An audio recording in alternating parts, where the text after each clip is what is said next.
আপনি জানেন কি ক্রিকেট ইতিহাসের প্রথম লাল কার্ড দেখেছিলেন কোন খেলোয়াড়? আপনি হয়তো ভাবছেন ক্রিকেটে আবার লাল কার্ড হয় নাকি? লাল কার্ড তো হয় ফুটবলে। কিন্তু মজার ছলে হলেও ক্রিকেট ইতিহাসেও একবার লাল কার্ডের ঘটনা ঘটেছিল।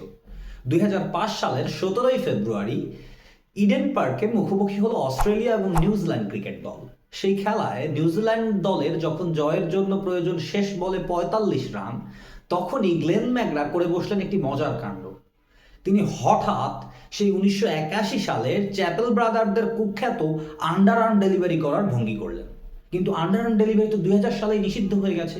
বিলি বাউডেনও ব্যতিব্যস্ত হয়ে ম্যাকগ্রাকে আটকালেন এবং পকেট থেকে একটি লাল কার্ড বের করে তাকে দেখালেন, এবং গ্লেন ম্যাকগ্রাও দুহাত তুলে আত্মসমর্পণের ভঙ্গি করলেন। এই মজার কাণ্ড দেখে স্টেডিয়াম এবং স্টেডিয়ামের বাইরে টেলিভিশন চ্যানেলে যে সকল দর্শকরা খেলা দেখছিল তারা অট্টহাসিতে ফেটে পড়েছে। দর্শক, খেলাধুলা সংক্রান্ত এমন খবর আরও জানার জন্য চোখ রাখুন খেলা রঙের পর্দায়। ধন্যবাদ।